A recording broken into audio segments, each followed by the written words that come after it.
Customer retention is the most vital part of what we do. Customer service, customer retention. If you take into account the charter business in Dubai, how it is at the moment, a product like Eyaana can very much control almost that entire system. Next version of the Eyaana is coming actually the visual recognition.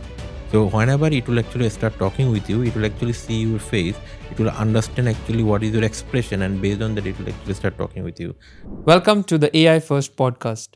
In today's episode, we'll be looking at Eyaana from the perspective of an investor. Today we have a very special guest, a key investor in Eyaana, Mr. John Bush. Welcome Hi. to the show, Mr. John. Hi. And we also have with us the CEO of Eyaana, Mr. Rajib Roy. Welcome to the show, Mr. Rajib. Hello. Mr. John, let me ask you this. What made you invest into a solution like Eyaana? Okay, so first of all, I've known Rajib for 16 years now. We've been friends for a long time. We've worked on various projects in the past. I came to him recently to discuss another AI or sort of tech-related platform, and we got talking on how he's been developing AI over the last couple of years, and told me about a project that he's been working on called Eyaana, and I was fascinated by how it works, how it operates, and how it fits within the sales operation of a small business like ours, and can be scaled up all the way up to like a national, international company. So my interest was initially taken by that, and then as we discussed and looked at the actual working examples of how the system, takes care of primarily incoming inquiries, I got even more and more excited and decided, this is something that I really want to get involved with Rajib and the team. Okay, very interesting. And Mr. John, you touched on about AI and technology. Can you give our viewers a little bit of understanding about yourself and a little bit about your background in sort of the technology world? Yeah. Well, at the moment, for the last 20 years, I've been involved in the yacht industry. We're a large international yacht brokerage based here in Dubai. I moved to Dubai 16 years ago. Prior to that, coming into the yacht industry was more of a not a lifestyle choice, but something that I wanted to get involved in. It sort of seeing it from the outside in the UK, living in Poole where Sunseekers were built. It was something that I thought, well, that's a incredible lifestyle product, and I'd been in sales for pretty much all my working career, and liked the idea of getting involved in the yacht industry. Prior to that, pre-2000, around about 1997, 1998, was my first sort of exposure to the internet-based businesses, and I was involved in a couple of startups at the time. One was a sort of job website, and the other one was, of all things, a mouse mat company.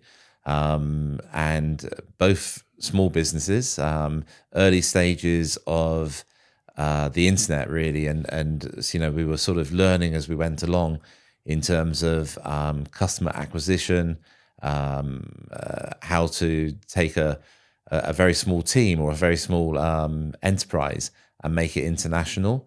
At the time, there wasn't any such thing as Google or Facebook or anything like that. The main monetary or monetizing a website came from things like affiliate marketing, and we were lucky to be involved in some of the early startups in affiliate marketing, companies like eBay and things like that. We were one of their main sponsors and founders of businesses when eBay first came along. So I've missed being in the tech side. I've always kept a sort of 1 foot in the business all the way through the last sort of 20 years, even though I've been involved in the yacht industry. And like I say, myself and Rajib met around about 15 years ago, I think, and worked on a project together back then. And we've stayed in touch all the way through. I've been amazed at how the internet side of what we do in the yacht world is quite influential. You really have to know what you're doing to maximize the return, because our cost per lead and cost per acquisition is huge in the yacht industry.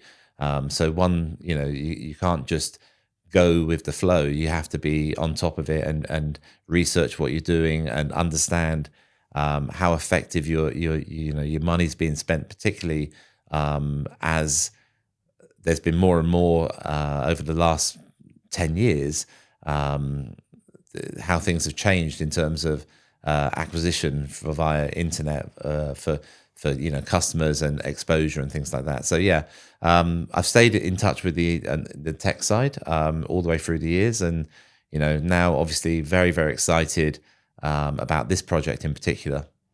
Okay. And John, you mentioned about staying on top of the business. And so, what would be your key mantras when it comes to like giving this training, giving this kind of knowledge to your team members, like your customer support team or your sales team? What are the kind of key values that you instill in each of your members? So on in general, or on the AI side, or In general, in your business, in your yacht business, okay. what are the kind of key values that you instill into the salespeople, into the customer support? What are the key values that they have to follow? Customer retention is the most vital part of what we do. Customer service, customer retention. We, like I say, our clients tend to stick with us for not just one purchase or one sale. They tend to stick with us for years. So they'll buy multiple boats from us over a period of time. So the cost, like I said earlier, the cost of initial acquisition is huge in our industry. So once we have them, we need to make sure that we look after them. Some of our clients are small businesses in their own right. Effectively, they the level of, let's say, purchase and sales that go through that one customer can be 1,000 times more than you would get from just a normal SME. So we have dedicated teams that just service one client. So we make sure that they are covered in all areas in terms of communications with the client, making sure that they understand that we are doing the maximum we possibly can to assist what their end goals are. But communication is probably the most important thing, making sure that we have that dialogue with them all the time. And the team are very good at that. They're very experienced, particularly in terms of being preemptive in terms of reaching out and providing reports and things for our clients. Okay. And we've touched on AI. We've touched on what are the kind of key things for the sales teams. So I just want an understanding from you. How do you see AI integrating into the sales teams? So where do you see the kind of unison happening between AI and humans? I think in our industry, there's definitely a market for it in terms of we have quite a large database of existing contacts, people that have over the years been interested in buying a boat or wanting to know more about buying a boat. So we can use the AI to communicate with our database and reach out to them and keep them informed of what we're doing and what we're looking for as a company. But it's not, our industry really wasn't why I got excited about AI and Eyaana in particular when I was talking to Rajib, because it was more the bigger picture of other industries where I could see that this would fit in. And when you have quite a large, let's say, telesales team or customer service team, which we don't necessarily have, but if you're an international or an internet-based business and you do have to provide this 24/7 customer service support package, which is human operated, that's quite an operation, quite a sizable investment to keep running. So initially we could see the advantages of being able to be more effective, more efficient financially in particular, and more dedicated to customer support through the AI. Mr. Rajib, what are your thoughts on AI and the integration into the sales team? What are your thoughts on this? No, the way people actually doing the sales at this moment, there is a lots of repetitive work is always there. Yeah, I think AI need to be actually take a part on that, and human need to work on some better part. Yeah, so that initial level, suppose just think about a person actually comes to buy a property or any product. They are asking all the basic level of question: what is the size, and what is the location, what is the price, all basic kind of question. In that case actually maybe the human no need to be involved. So whenever it is actually going to be in a mature level, at that time human can join. So this is the thing. So sales, the process of the sales need to be actually changed. AI need to be take part, and that's the reason actually we say that Eyaana is the AI first sales and the support solution. So AI will come and then human will be there. So it would be more of the repetitive tasks, more of the mundane tasks that can be Exactly. taken care of by the AI, and the more focused and the more value propositions can be brought by the humans. Yeah, definitely. Yep. Definitely. Uh, you've spoken about client retention, Mr. John. So, how important is it for high value clients? You've spoken about how to acquire these clients. It can be a huge cost, not just monetary wise, but also efforts wise. So, what are your views on investing as much on client retention as much as you are doing on acquiring them? Again, relating to our business, Mm-hmm. that wasn't like I said, but it's not why I initially That's got excited about Eyaana. My initial conversation with Rajib was we were talking about a platform that would be able to gather information from any yacht that's available around the world and be able to reduce that down to streamline for the customer experience. Someone who, in our industry, it's amazing how many first-time boat buyers come to us who know very little about owning a boat, the cost of owning a boat, types of boats, the pitfalls, all these sorts of things. So if we can provide a solution that streamlines that, so if I go onto a platform now, a property or something like that, I'll put a search in for villas in Dubai, for instance, within a price range or a location, and it might come up with 250, and some of them the same. Some, you never know what's what. So the idea was to make it easier by using the AI to question the client to fine tune what is specifically going to be better for them, and try to narrow it down to limit the exposure of all these other things, if you like. So it was in our industry, yes, it could work, but I see it as a much broader platform out there that AI is definitely, and I think when we talk about AI, it sort of covers such a massive area, and I think people, when they listen to people talking about AI, they probably think about the big guys out there like ChatGPT and the new Google and things like that, which sort of drags everything in from this huge knowledge base, which is basically the entire internet. What I got excited about this was this will enable a business like ours, or any business out there, to really ring fence their own database, their own let's say section of what they do. So if you're actually asking a question, the only data or information you should get back is relevant to the product you're looking for, the solution you're looking for, rather than scanning the whole internet. Because I do think that in general, as things stand out there at the moment with just general AI, it can still be very erroneous, because its bank of where it's gathering information, there's still a lot of stuff out there that's not necessarily accurate. Whereas if we can ring fence the information, the product information, specifically for what we do, then the information fed back to the client should be as close to perfect as it can be. Definitely, I agree on that.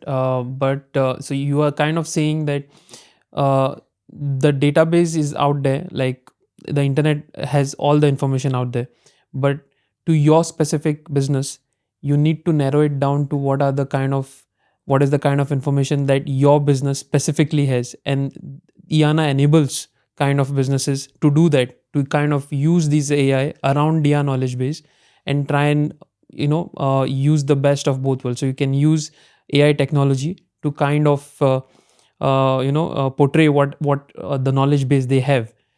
So that sort of a thing. Yeah, But in some cases, actually, AI can do actually better than actually human. Whatever the John is saying that okay, it has the entire database. Yeah, so the AI actually has the entire database and it can actually search the information from there and relevant information.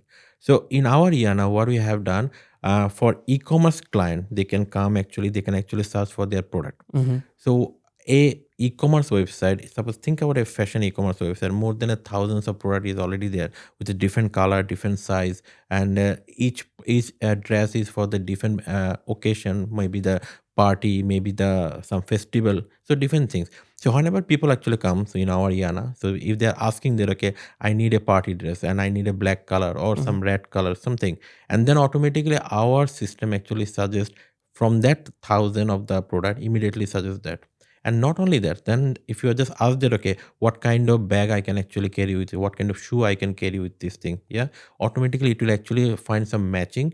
And not only that matching, so it will also suggest you why this is the best suited for this, which is not possible for a human being to search a thousands of product and to recommend this thing to the customer. This will be very tough thing, and which can be done very quickly and very easily through the AI. And that's what we are doing actually on the Yana. Interesting. And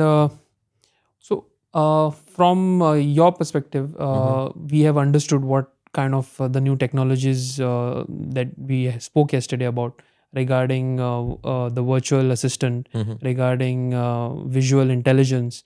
We spoke about hybrid workspaces. Yep. So, Mr. John, what are you most excited about in this? The kind of new features that you all are coming up with. for me, it's if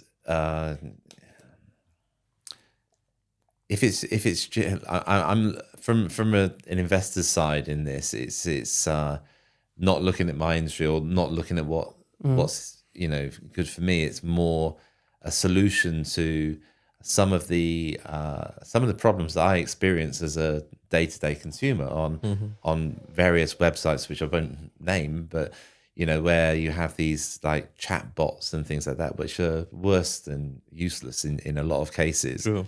And leave you more frustrated than than you were before you started.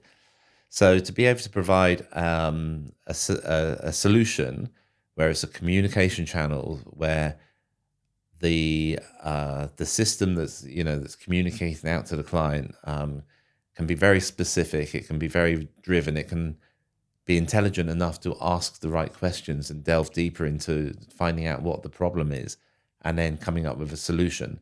I think that even in this early stage of where the technology is, we've seen that Eyaana can do that and can do that very well, and it's just going to get better and better over the next sort of year, 2 years as the technology develops. This AI is taking over the world, but businesses are not really adapting to this new change that is coming up. So they are not kind of future proofing their businesses. So there is a learning curve involved when the new businesses are adopting AI. So what thoughts do you have on that? Do you think the businesses are keeping pace with the kind of technology development that's happening, or do you think they need more time to adapt to AI technologies? I think a lot of businesses don't really appreciate what is out there and what's coming around. And with all technology, particularly nowadays, it moves so fast that if you're not gearing your business up for it, then you're sort of going to get caught out a little bit, I think. If you can be effectively talking to, let's say you've got, 100,000 customers out there, through one of your utility services or something like that, to be able to talk to all of those customers intelligently and simultaneously at the same time without the traditional cost that would go along with the human element of trying to do that. Being able to pass information across, and it's accurate information, that to me is where we are right now, that we can do that. And it's like I said, it will just get better and better, and it will get more personal. It'll be more accurate. It'll be more efficient. So that's, sometimes in these early stages, you need pioneers like you guys that are taking the horns of this and sort of running with it. It has to be sort of solution orientated for the end user, which in this case might be a small business, it might be a multinational. So trying to get that information, trying to get that feedback is going to be the most challenging thing at the moment, for us to be able to communicate out to these companies why they need to incorporate this. But once we find an effective way of getting that message out, I think people will buy into it very quickly and understand it's a huge tool for improving just the customer service side of what they do at this stage. But it will get better and it will incorporate more advanced services. So yeah. But what do you think actually the company has the worst experience actually with their previous solution? If you see the chatbot or the chat what actually was previously people are using, that is not actually working like how the chat AI chat is working at this moment. So that bad experience that the company are worried actually if they are rely their sales with this kind of solution, are they able to gain the money, or are they losing the business, or are the customer will be happy or not? There is still the trust issue is there. So what we are saying, so this trust issue will be there definitely. We can't immediately change it, but once actually people start using our solution, they can feel that how good it is. And I'm not saying that okay, it will be 100% perfect at the beginning, but how we build our system, our system can learn itself. Whenever a successful deal is completed, our AI can learn from that. So it can be the human can be do the deal, or AI can do the deal. Both from both places, our AI can learn itself. So what happened? If you are using a solution at this moment, and if at the solution you are running for the couple of months, the solution is more powerful than what is actually at this moment. Yeah. So it's learning by itself, and that's people need to actually experiment it. And we are actually trying some experiment with the different companies, and we are seeing that okay, they're really actually performing good. So, Mr. Rajib, just to elaborate on that, how are you bridging this gap wherein the customers don't know they need it, but they definitely need it because technology is inevitable, change is inevitable. So, how do you bridge this gap, and how do you educate your customers regarding how they should adopt this? It does make sense in terms of ROI. So, how do you do that? No, what we are doing actually, we are doing a demo session with the client. We are showing them actually how powerful it is, and we also made some demo solution in our side for a specific different business category, and we are trying to show them actually how this actually working, and they are also doing by themselves. This is the only way. We can't see actually there is a not any other way at this moment. Only the demo what we are showing to them. So in this way, we are trying to educate them, and we have some webinar. We are actually publishing. We have some tutorial also we are publishing. We have lots of video we are actually also publishing regarding the Eyaana. So from there also people will understand how it will be helpful for that. And I believe you are leading by example as well. And Eyaana will be implemented on your company's website as well. So how do you see it in incorporating into your kind of ecosystem of your business? and how do you feel the results are going to be? Okay, Royex is actually the mobile application and the e-commerce platform development company. It's actually a pure software company. So you need a very experienced salesperson actually to deal with the client. But whenever we are use the Eyaana chat actually in our Royex website, I can believe that that actually is a more powerful, more what you can say, more one of the best actually salesperson in our company. Mm-hmm. So how he's actually talk with the customer and how he's actually trying to convince the customer, that is actually the different level. And the knowledge what he it has. Suppose in our website, if you see, we have a more than 1,000 of article. Mm-hmm. A new person, if any join in our company, it's not possible to understand or read that thousands of articles. But our Eyaana already read all those articles. He Mm-hmm. knows how to deal with the thing. We already train him with how to deal with the customer, how to do the conversation. Based on that, now it's actually conversation, doing the conversation with the customer. Yeah, Mm-hmm. and it's actually more powerful and trying. And I already mentioned even on the last episode that it is actually goal oriented. So our Eyaana has some goal for the Royex. One goal is actually to set up the meeting. Mm-hmm. Second goal is the proposal sending, and another one is actually the profile sharing. The three goal it is there. So it's try to achieve any one of the goal whenever any customer actually join there. So Mm-hmm. we are achieving our actually the target by Eyaana. And just to add to that, Mr. John, do you think you can incorporate such a solution into some of your businesses as well? Yeah, absolutely. Yeah, I think as Rajib said, just having this communication channel where we can reply very quickly. As an SME, we don't have a huge staff. Where we're able to work 24/7. But clients still expect, almost instant communication feedback. So for us, this we're definitely looking at utilizing it in initially probably into a specific product. So rather than generic across the entire field of what we do, we can relate it to specific products and things, particularly if you take into account the charter business in Dubai, how it is at the moment. A product like Eyaana can very much control that entire system, because once you incorporate calendars, booking, payment channels, you can take all the data that we actually have on the boats available, and find the right boat for what the client wants, almost completely automated without the human element at the moment. But as Rajib said, there are then, once it gets into something that's a lot more specific.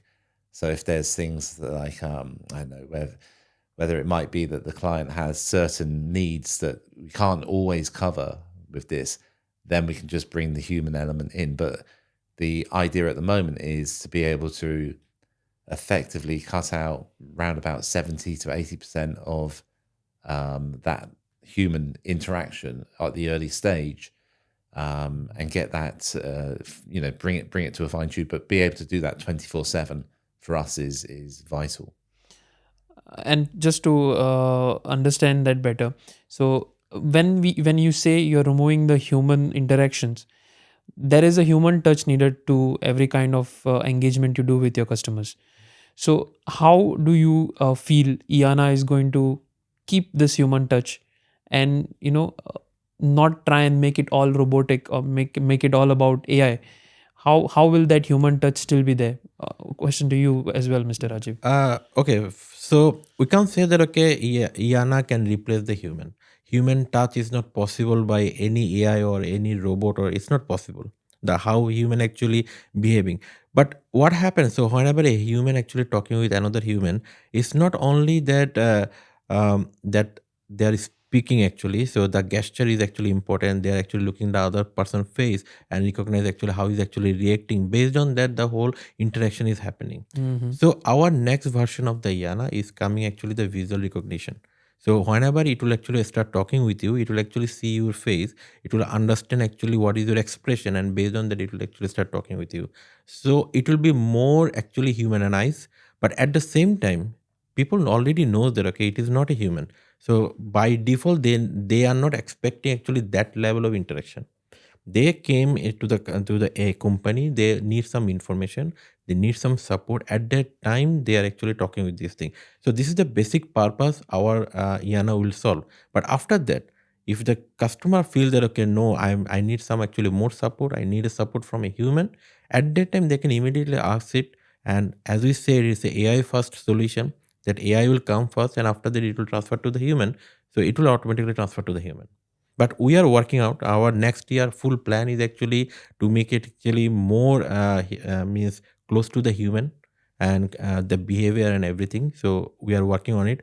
And at the same time, at this moment, on our last episode, I also mentioned that okay, we can actually train the how it is talking with a other customer, right? So the tone of every company is different. So you can actually train that tone. So how it will do the conversation, what language it will actually speak, all those things you can train it up. Mhm. And we also touched on the AI advisor, sort of a digital twin for your human agents. Mhm. So the can you just elaborate on that? Okay, so we it's not only that okay AI will support the customer directly. Whenever it is comes to the human also need a support. A human agent also need a support from the AI because I told you that okay in our Royex we have a more than 1,000 article. So the human agent don't know actually all the details of the Mhm. article, all the pricing. We have a more than 30 different services, different pricing is there. It's not possible for human. So for that actually we are actually introducing AI advisor. So he can ask to the AI advisor that okay what is the price or whatever the details actually any solution automatically the AI advisor suggests him what he can answer to the customer. So that's the reason we are giving it that. And we also spoke about how it is sort of trying to imitate the person's Yes, or yes. the So we behaviors. gave that option because to make actually the conversation time actually faster. So how a human agent actually responds to a customer, yeah, and how AI is response to a customer is a completely different. Whenever you see a message, you can feel that no, this is written by the AI and this is written by a human. So what we have done, you can actually train your AI advisor to write just like you. So what you need to do, you what about the email you have sent to the other person, how you are do the conversation with any other human, if you give all this information to AI advisor, so whenever AI advisor actually reply to you, it will reply just how you are writing the English or how you are writing actually or how you speak with other people. It will behave exactly the same way. So you don't need to rewrite it, you just take the copy of this thing and you can send it to the customer. So customer still believe a human actually wrote the whole thing. But what happened here, advisor actually provide to you a human, and human actually checked or confirmed it and pass it to the customer. So, Mr. John, as Mr. Rajib has said, so Mr. Rajib has a way of speaking with people. You have a different way of speaking with people. I have a different way of speaking with people. So, in your teams as well.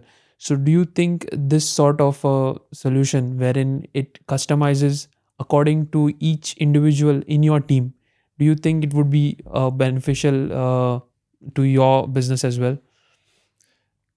Yeah, to I think control a line of communication. I think for any business is essential.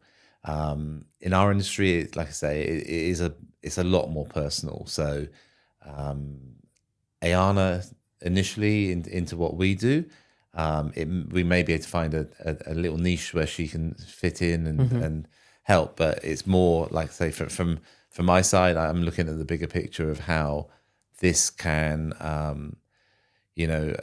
over in the past, I've ran quite big sales teams and quite diverse sales teams in terms of teams that teams underneath regional managers and things like this, where you might have sort of 300-400 salespeople, all different people, different verbiage, different ways. And one thing you can, especially in the sales environment, you can never, or any human interaction, there's so many other things going on in people's lives that can affect how they perform, what they say, the mood they're in when they face customers, all these things. you don't want to lose that because it's part of what we do. But in terms of controlling a message, if you are, if you have a bigger organization where you need to get a consistent message out, I think it's vital to be able to do that, but to be able to give it some variety as well, which is, as Rajib said, more suited to the individual salesperson. So you can still control the communication that's gone out there, but it's more consistent. I think that will be vital. And like I say, this is all very much early stages. Yep. We're just going to get better and better at what we do as we sort of incorporate it into the real world. And we learn and she learns, and yeah. Thank you for tuning in to today's episode. Thank you, Mr.